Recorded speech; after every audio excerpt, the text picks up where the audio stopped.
నమస్తే, నేను మీ Gopi. Welcome back to మనం టీవీ. ప్రస్తుతం అంతా పట్టున్నారు సీనియర్ ప్రొడ్యూసర్ నటికుమార్ గారు. ఆయనతో మాట్లాడదాం. సార్ నమస్తే అండి. సో నిన్న మార్నింగ్ హైదరాబాద్లో మైహోం భుజాలో వల్లభనేని వంశీని అరెస్ట్ చేయడం జరిగింది. అరెస్ట్ చేసే క్రమంలో కొంచెం పోలీసులు గ్యాప్ ఇస్తారు కదా, షర్టు మార్చుకొని వస్తారనే క్రమంలో ఆయన బెడ్రూమ్లోకి వెళ్ళి కొడాలి నానికి ఫోన్ చేసి, నాని ఇట్లా నన్ను అరెస్ట్ చేశారు, విజయవాడలో కొంచెం విధ్వంసం సృష్టించాలంటే కొడాలి నాని అన్నారంట, మెలకుండా వెళ్ళి అరెస్ట్ అవ్వు, నాకే ఇక్కడ దిక్కులేదు, నన్ను కూడా వేసేసి ఎలా ఉన్నారు అన్నట్టుగా ఒక వార్త వైరల్ అవుతుంది. ఏంటది, దాని గురించి చెప్పండి. అది అబద్ధం, ఫేకు, తప్పు. విధ్వంసం సృష్టించాలని ఈయన ఎందుకు అంటాడు, ఆయన ఎందుకు చెప్తాడు? అంటే జనాల్లో సానుభూతి రావాలి కదా, తప్పండి అది. అంటే ఆ లేనిపోయిన మనం మాట్లాడడం కూడా కరెక్ట్ కాదు. ఎందుకంటే ఆయన కొడాలి నానికి ఫోన్ చేసి చెప్పేది ఉండదు. కొడాలి నానికి మామూలుగా వీళ్ళు పోలీసులు వచ్చారు, ఏదో కేసు మీద నన్ను అరెస్ట్ చేస్తానని చెప్పుకొని సరదా ఆయన ఇద్దరు ఫ్రెండ్స్ కాబట్టి చెప్పొచ్చు. అలాగైతే టీడీపీలో రాధా కూడా ఫ్రెండే కదా, వంగవీటి రాధా కూడా ఫ్రెండ్స్, ముగ్గురు మంచి ఫ్రెండ్స్. అంటే అవి కాదు కదా. అది ఇప్పుడు చట్టానికి ఎవరు అతిథులు కారు, చట్టం తన పని తాను చేసుకుపోతుంది. ఆ చట్టానికి ఎవరు అతిథులు కాకపోతే ఏంటంటే ఎందుకు అరెస్ట్ చేస్తున్నారు, ఎందుకు నోటీస్ ఇచ్చారు, ఏ విధంగా అరెస్ట్ చేస్తున్నారు, దేనికని వివరించి అరెస్ట్ చేయాలి. వైఎస్ భారతి కళల్లో ఆనందం చుట్టానికి ఈరోజు వంశీ జైలుకి వెళ్ళాడు అంటున్నారు, దానికి ఏమంటారు? నాకు అర్థమే కాలేదు. వైఎస్ భారతి కళల్లో ఆనందం చూడటానికి వంశీ ఈరోజు జైలుకి వెళ్ళాడంట, నిజమే? ఆమెకేం సంబంధం? ఆమెకేం సంబంధం? ఆయన జైలుకి వెళ్ళడానికి ఆమెకేం సంబంధం? అంటే గతంలో ఏదైతే లెక్క స్కామ్ జరిగిందో ఆ లెక్క స్కామ్ లో చాలా డబ్బులు పోగేసి భారత్ పే అని ఒక యాప్ పెట్టారు, కేవలం ఆ భారత్ పేకి డబ్బు ట్రాన్సాక్షన్స్ కావాలని.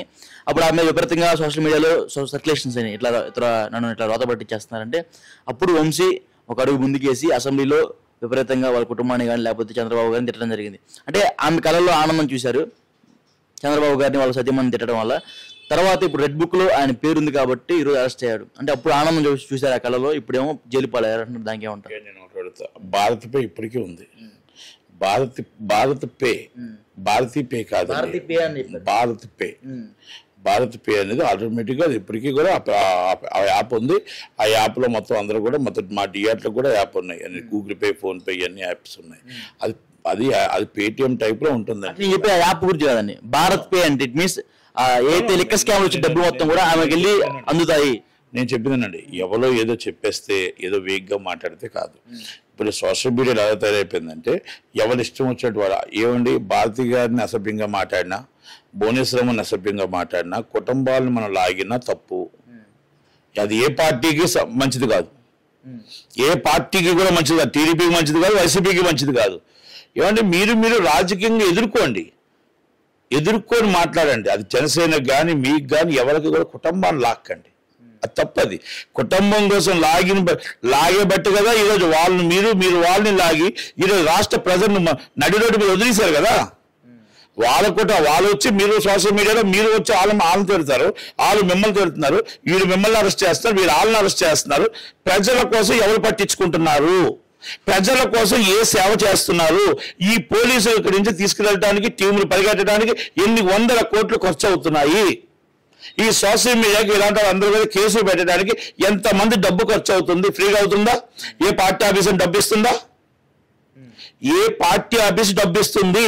ఇది ప్రజల పబ్లిక్ సొమ్ముని మిమ్మల్ని అరెస్ట్ చేయడం, మిమ్మల్ని తీసుకెళ్ళడం, జైలు నుంచి మీరు పట్టుకెళ్ళి నుంచి కొన్ని వందల మంది పోలీసుల నుంచి కష్టం నుంచి ఆ డబ్బంతా పబ్లిక్ మనీ, ప్రజల మనీ. మీరు బాగానే ఉంటున్నారు. వాళ్ళని అరెస్ట్ చేయాలనుకోండి, మీరు రెడ్ బుక్, మీరు పింక్ బుక్, ఇంకో బుక్ పెట్టుకోండి. అరెస్ట్ చేసేటప్పుడు మీ పార్టీ సొమ్ము తీసి ఆ ఖర్చు అంతా పార్టీ సొమ్ము వేయండి సార్. ప్రజల సొమ్ముతో ఆడుకోవడం కాదు. మా సొమ్ముతో మీరు ఆడుకుంటున్నారు, మా సొమ్ముతో మీరు అరెస్ట్ చేసుకుంటున్నారు. చంద్రబాబు నాయుడు గారిని అరెస్ట్ చేశారని మళ్ళీ మీరు అరెస్ట్ చేస్తారు, మీరు అరెస్ట్ చేశారని వాళ్ళ గవర్నమెంట్ వేసి వాళ్ళని అరెస్ట్ చేస్తారు. ప్రజలకి న్యాయం జరిగేది ఎప్పుడు, ప్రజలకి రోడ్లు వేసేది ఎప్పుడు, ప్రజలకు కరెక్ట్గా విద్యుత్ వచ్చేది ఎప్పుడు, ప్రజలకు మొత్తం టోటల్గా పన్నులు తగ్గేది ఎప్పుడు, ప్రజలకు ఆకలి తీర్చేది ఎప్పుడు, మధ్యతరగతి కుటుంబంకి ఉద్యోగాలు వచ్చేది ఎప్పుడు, మనకు రాయబారి కార్యాలయాలు వచ్చేది ఎప్పుడు, అమెరికన్ కాన్సులేట్ వచ్చేది ఎప్పుడు, మా పిల్లలు మా దగ్గర ఇక్కడ మన రాష్ట్రంలోనే ఉద్యోగాలు చేసుకున్నది ఎప్పుడు అని ఎదురు చూస్తున్న అమ్మలకి, అక్కలకి, అన్నలకి ఏం సమాధానం చెప్తారని అడుగుతున్నా ఈ గవర్నమెంట్. నేను సూటిగా అడుగుతున్నా.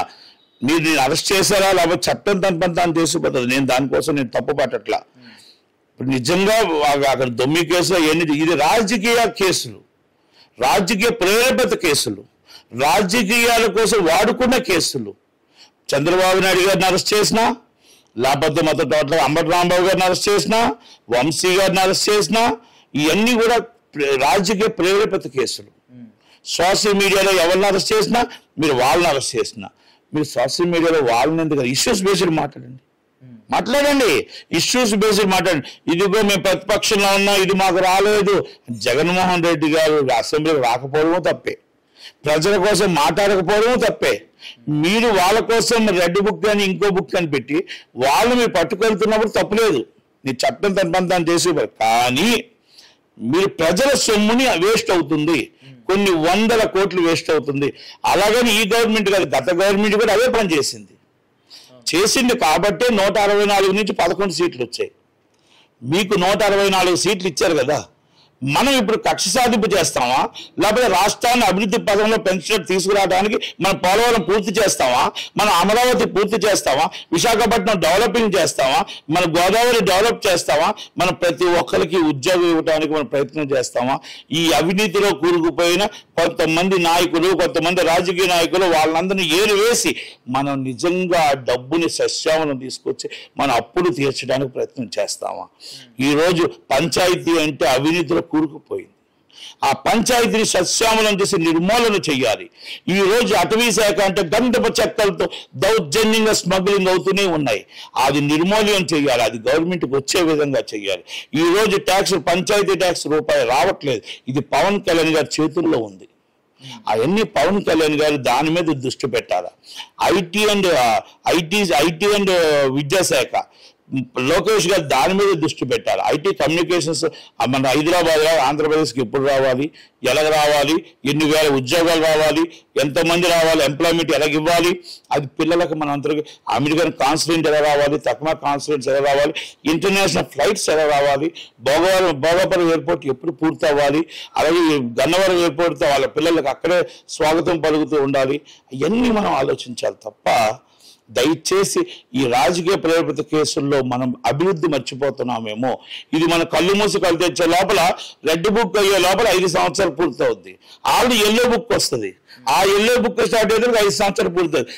ఎప్పుడు మాకు బాగు జరిగిన బాబు అని చెప్పి ఆ పిల్లలు ఏ రోజైనా మాకు మంచి జరుగుతుందా అనే పరిస్థితికి వచ్చే రోజు ఉంది.